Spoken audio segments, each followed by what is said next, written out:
Yo guys, what is going on? It is Invin here, and today what I'm bringing to you guys is a quick update on the game modes changes that we are going to be seeing with the brand new summer update here in Eternum. We're expecting to see this at some point during July, and of course, as soon as I get the date on all this, I will update you guys, but hopefully you are enjoying this kind of mini-series of content leading up to the release, kind of breaking down and covering each of the parts, as there is a colossal amount of stuff here that we are getting updated, changed, fixed, quality of life improvements, all that good stuff with this update.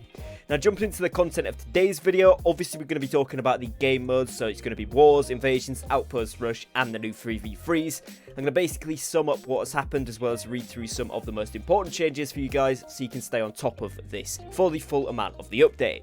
So the first thing is obviously Wars here. Firstly, Fort Gates now upgrade outside of Wars. So basically here what was happening is sometimes they were upgrading during the course of the war, and that was causing problems for a whole host of reasons, so that's now fixed.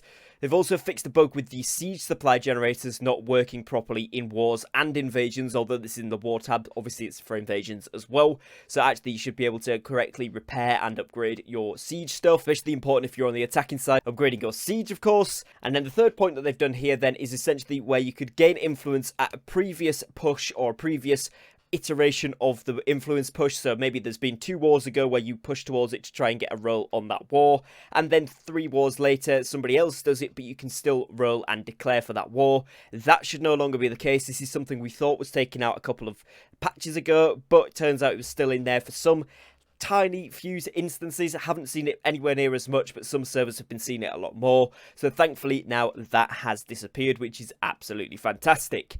Next then, moving on to the invasions. Firstly, they've fixed an issue causing invasion brutes to stutter when attacking the invasion claim. So now they should actually, properly work, so you can actually kill them a little bit easier, because the stutter was making them come out of grab walls, that sort of thing, so that should be better.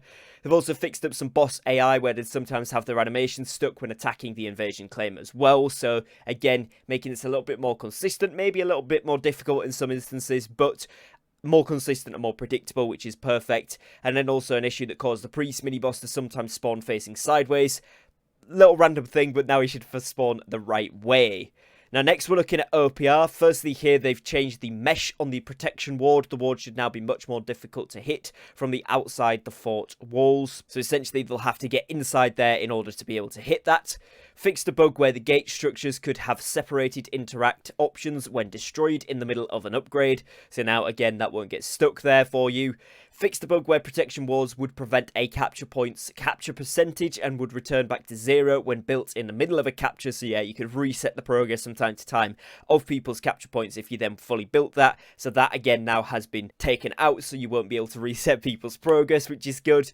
They've also increased the width of most fort stairs in the forts and fixed collision issues on the ramparts. Forts should now be smoother to navigate. So essentially, again, the clipping issues that people were having, sometimes getting stuck in the stairs or stuck in running animations, trying to go up and down them, particularly when you get hit by CC, that should now be fixed. So these will be a much nicer area to play in. As well as this, they have nerfed the repeaters, meaning that they heat up a little bit faster, so you'll have to take a bit more time in between shots and slightly less long bursts of bullets.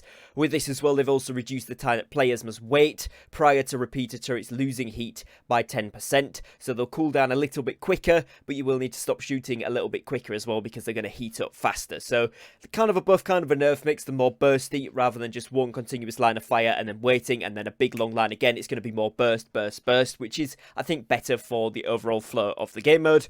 And then finally, they have sped up the building time of buildables. The minimum build time is now 4 seconds across the board, with the exception of Azoth contribution to the corruption portal, which remains at 10 seconds. So again, you can get structures up a little bit quicker, and I think they are leaning towards people using structures a little bit more in Outpost Rush. Maybe we'll see more of that in future updates.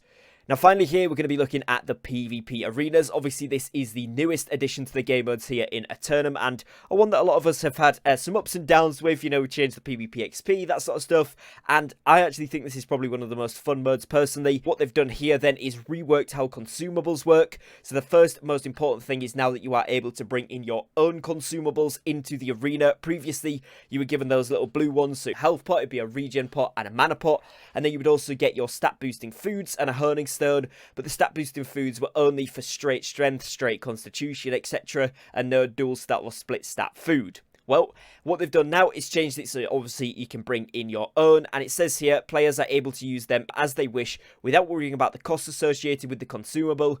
So basically, you bring it in, you put it in the hotbar slot, which fixes the issue of having to put it in every time, which was slightly tedious after you played more than 20 or so matches a day. But you can put those in regularly, and say, for example, you come in with 60 health pots. Every health pot you use during the course of that arena match will not be counted. It just counts it as an infinite one, so you'll still be on 60 when you come out of that match. It's the same for all of the consumables, whether it's stat boosting food, honing stones, potions, whatever. Nothing gets used up. It's like an infinite one whilst you are inside that arena, so it's really cool. They've also said here with this that there's not going to be a limit on how many consumables that you can use or how many types of consumables you can use, provided that you are in the PvP arena. As long as you have that type of consumable, you will be able to use it as many times as you want, provided that the cooldown is up. So I don't know about things like your gemstone dust and oak flesh balm. I don't imagine that you can use those still. However, because we are now able to bring in everything, maybe we can. Although with it being in PTR, I would imagine players will test this out rather sharpish and obviously give feedback on probably that we'd prefer not to be the case during these. But we'll see how it goes, and obviously I'll test that out on the PTR for you guys and let you know an update on that ASAP. Now, with the 3v3 arenas as well, they've also done some fixes. So you get the invites from the game mode rather than blank players, so it makes it a little bit clearer. Great. Passive ability perks are now no longer applied for any player who has died in the arena. So again, mostly for the healing and the buff ones for things like the fire staff. But that's really good because it means that it's a much fairer fight even when somebody dies now. Bag perks will now continue to be functional when watching the remainder of the round from the spectator box, so players are not temporarily encumbered. Yeah, you sometimes get overweight before. Now that won't happen when this update comes in, so that's great. Status effects applied by consumables within the open world are now saved when entering the arena and restored upon exiting. However, whilst in the arena match, players won't receive the benefits of these status effects. Particularly important with the introduction of the music stuff that's coming in, and the music buffs particularly, which I talked about yesterday. If you guys want to learn more about that, feel free to watch that video. But essentially, they're going to give you buffs as well, which are going to be persistent ones. So that's going to be really important that that's sorted, which is great. They've also fixed issues where players would not receive the special arena-only consumables if their inventory had too many items. Obviously, that's not going to be a problem now because you just take in your own, so that's not to worry. And then they've also made it so that players cannot use any abilities that result in extra survivability to reduce damage from the arena ring of fire. Yeah, Entomb, we're looking at you there. So that won't be able to be used now when they're in the ring of fire, so that is really important to note. Fixed an issue also where the moving to spectator box message displayed for the last player killed on an enemy team during PvP arenas. Obviously, if you're the last one up and you die, your team loses the round. That's it done. Fixed an issue where the PvP arena death notifications didn't state that the ring of fire killed the player. So if you get killed by the ring of fire, you will actually be told that now. And finally, they fixed various messages that incorrectly referred to wars when trying to leave PvP arenas. Just a nice little cleanup of the UI, the interface, that sort of stuff to make this game mode a lot better. So overall, some great changes. Now, like I said, this update has got a ton of other stuff, so do stay tuned to the channel. Make sure you drop in a subscribe if you haven't already, and drop a like on today's video if you have found it useful.